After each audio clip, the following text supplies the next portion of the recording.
आप सब खैरियत से होंगे।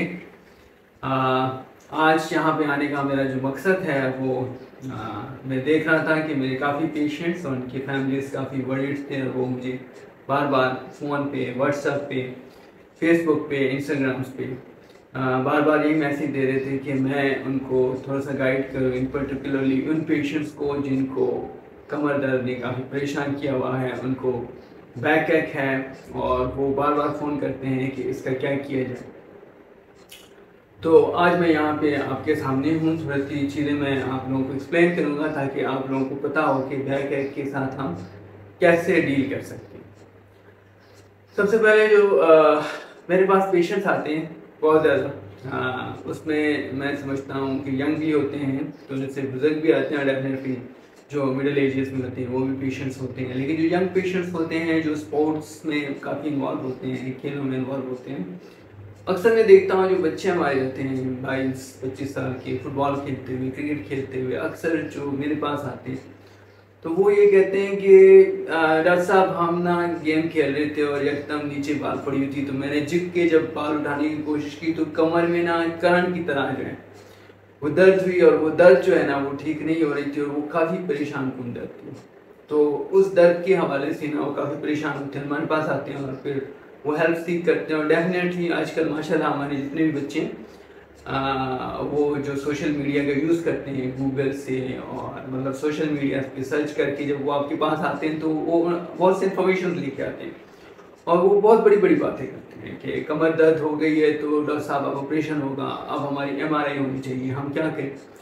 उस हवाले से मैंने फिर काफ़ी लोगों की रिक्वेस्ट पे थोड़ा सा डेटा जो है वो कलेक्ट किया और थोड़ी सी पढ़ाई की डेफिनेटली, ताकि मैं आप लोगों की ज़ुबान में समझाने की कोशिश कर सकूं और जो मेरे यंग डॉक्टर्स हैं, जो यंग कंसल्टेंट्स हैं और जो हमारे स्टूडेंट्स हैं, ताकि उनके हवाले से भी जो है उनको मैं गाइड कर सकूं। तो सबसे पहले जैसे मैंने कहा कि वो बच्चे जब आते हैं तो मुझे ये कंप्लेन करते हैं कि डॉक्टर साहब झुकते हुए ना कमर में दर्द हो गई है, कहीं ये कोई बोनी डिजीज़ तो नहीं है, मेरी हड्डी फ्रैक्चर हो गई हुई डॉक्टर साहब, या मुझे कोई कैंसर तो नहीं है, ये तो शायद कोई जानलेवा बीमारी हो गई है, 1 दिन हो गया है, 12 घंटे हो गए हैं, दर्द बहुत शदीद है, मैंने गूगल में देखा है। तो वो लिखते हैं कि कोई जड़ों वाली रसोलियाँ जो होती हैं, मेटास्टैटिक डिजीज़ जो होती है वो हड्डियों में चली जाती है। तो मैं समझता हूँ कि मैं अपने जितने भी पेशेंट्स हैं उनकी फैमिलीज़ को ये बात लाजमी समझाऊंगा कि जो कमर दर्द है, हर कमर दर्द कोई ख़तरनाक दर्द नहीं होती। आपको इस बात को बड़ी अच्छी तरह से समझना होगा कि ये जो दर्द है, कोई भी मतलब जब पेशेंट झुकता है, या पेशेंट में कहूँगा या बच्चे या जो भी कोई झुकते हैं, अगर उनके कमर में दर्द होता है तो वो मुख्तलिफ उसके एस्पेक्ट्स हो सकते हैं, मुख्तलिफ रीजंस हो सकते हैं।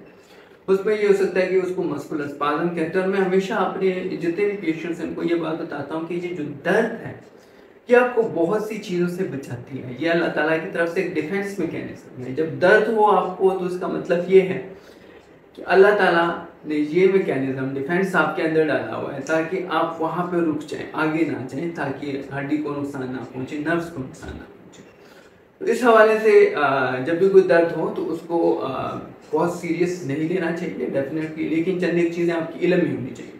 अब दर्द है तो वो आपको देखना होता है कि ये कमर में दर्द है या ये दर्द नीचे टांगों में, कहीं टांगों में तो नहीं जा सकती।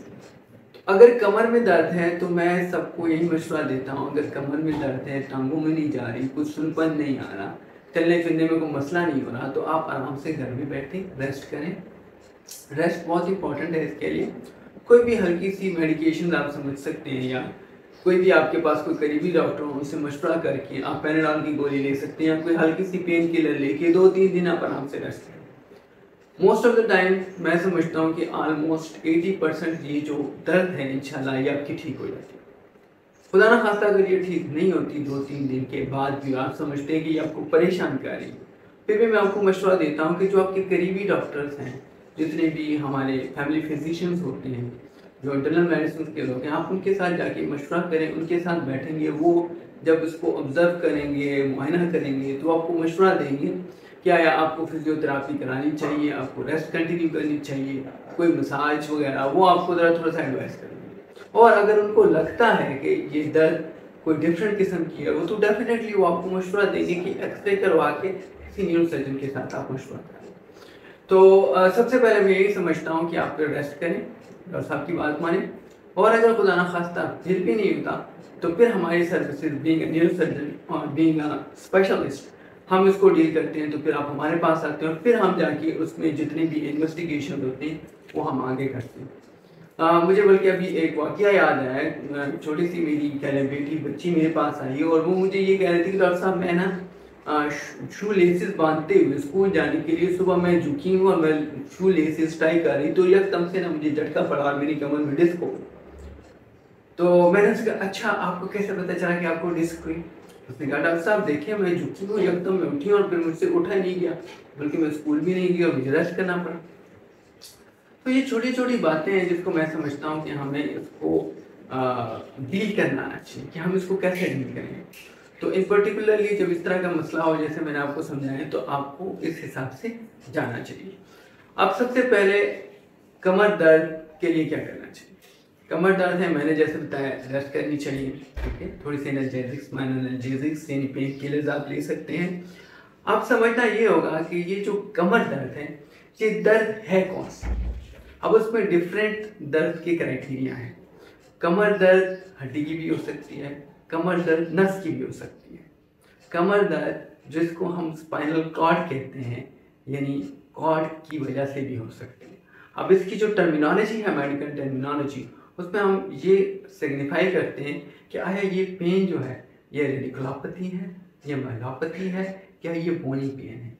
इसको समझने के लिए आसान से अल्फाज में जब मैं बताऊंगा कि जो पेन लोकलाइज्ड हो, इसका मतलब है कि अगर वो कमर के ऊपर है, जस्ट कमर के ऊपर है, तो वो जो दर्द है वो मतलब नस को इरिटेट नहीं कर रहे, दैट मीन्स कि वो रेडिकुलोपैथी नहीं है। तो वो लोकलाइज्ड पेन है, वो मस्कुलर स्पाज्म हो सकता है, उसमें हड्डी का भी हो सकता है जिसमें हमें एक्सरे हेल्प कर सकते हैं और उसी हिसाब से हम उसको लोकलाइज ट्रीट कर सकते हैं और वो पेन आइडियली 5 से 7 दिन में सेटल हो जाती है। जो कि रेडिकुलोपैथी होती है, रेडिकुलोपैथी की जो निशानी है कि जिस जगह पे रेडिकुलोपैथी का मतलब ये होगा कि डिस्क जो है ना वो बाहर निकली है, अब वो नर्व रूट को इरिटेट कर रही है। तो अगर वो नर्व रूट को इरिटेट कर रही है तो उसका मतलब है कि जिस साइड पे वो नर्व रूट इरिटेट कर रही होगी, जिस साइड पे वो डिस्क होगी, तो उस टांग के अंदर सुन होना, करंट जैसे सेंसेशन होना, पिन्स एंड नीडल सेंसेशन आएंगी। वो जो दर्द होगी वो आप समझ सकते हैं कि ये डिस्क की पेन है, लेकिन उसके लिए भी 2-3 दिन आप उसको ऑब्जर्व करेंगे। अगर वो ठीक नहीं होती तो फिर उसमें मशवरा लाजमी होता है कि उसका क्या करें। मैं हमेशा ये अपने पेशेंट्स को कहता हूँ, अपने स्टूडेंट्स को कहता हूँ कि I love what I do being a surgeon. Like मैं सर्जन हूँ तो मेरे लिए अल्हम्दुलिल्लाह सबसे आसान काम है ऑपरेशन करना। लेकिन बात यह है कि इलाज कमर का सिर्फ ऑपरेशन नहीं है। जितनी भी बुक्स की रिकमेंडेशंस हैं, जितना हमने काम किया है, उसमें हमने हमेशा यही सीखा है कि पहले हम इसका इलाज करेंगे, देखेंगे कि मिनिमम इसमें क्या किया जा सकता है। अपने जो जिसको कहते हैं क्लिनिकल एक्यूमेंट को यूज़ करके हम उसको इस्तेमाल करते हैं। सबसे पहले हम दवाइयों से इलाज करते हैं, फिर उसका रिस्पांस देखते हैं, उसके बाद हम रेडियोलॉजिकल यानी एक्सरेज MRIs की तरफ जाते हैं, उसमें देखते हैं कि क्या फीचर्स हैं, क्या हो रहा है। उससे आगे फिर हम देखते हैं, फिर डिफरेंट ऑप्शन होते हैं। डिस्क डिटेन भी हो सकती है, डिस्क प्रोलैप्स भी हो सकती है, डिस्क स्ट्रक्चर भी हो सकती है। वो फिर हम MRI की जो ग्रेडिंग्स हैं उसको पढ़ के फिर हम डिसाइड करते हैं क्या या इसके अंदर हमको इंजेक्शंस लगा सकते हैं जिसको एपिड्यूरल इंजेक्शंस कहते हैं। बात दफ़ा उससे बड़ा अच्छा काम चल जाता है। आया उसमें हम फिजियोथेरापी दे सकते हैं तो उससे हम काम चलाते हैं, क्या उसमें हम सर्जरी करते हैं। तो ये चीज़ें हमें ध्यान में रखनी होगी। अपने डॉक्टर्स के साथ आप इन कम्युनिकेशन रहें, ओपन रहें, सवाल करें, लेकिन अपने आप को कंफ्यूज ना करें और इस चीज़ से डरने की ज़रूरत नहीं है। आज मेरे यहाँ पे बैठने का मकसद जो है वो यही है कि मैं आप लोगों को ये समझा सकूँ कि इन चीज़ों से आपने डरना नहीं है, घबराना नहीं है, बल्कि आपको पता होना चाहिए कि कौन सी स्टेज पे मैंने क्या काम करना है। अब कौन से कंडीशंस होंगे जो आपको सर्जरी की तरफ लेके जा सकते हैं और कौन सी कंडीशंस है जिसमें आपको थोड़ा सा खुद भी जल्दी करना पड़ेगा। वो एक सिंड्रोम है, उसको कहते हैं काड़ा एक्वाना सिंड्रोम। अब ये सिंड्रोम जो है इसमें क्या फीचर्स होंगे कि इसमें शदीद किस्म की दर्द होगी कमर में और वो नीचे टांग में जाएगी। उसके साथ पेशाब का कंट्रोल जो है वो आपका जो है डिस्टर्ब होता है।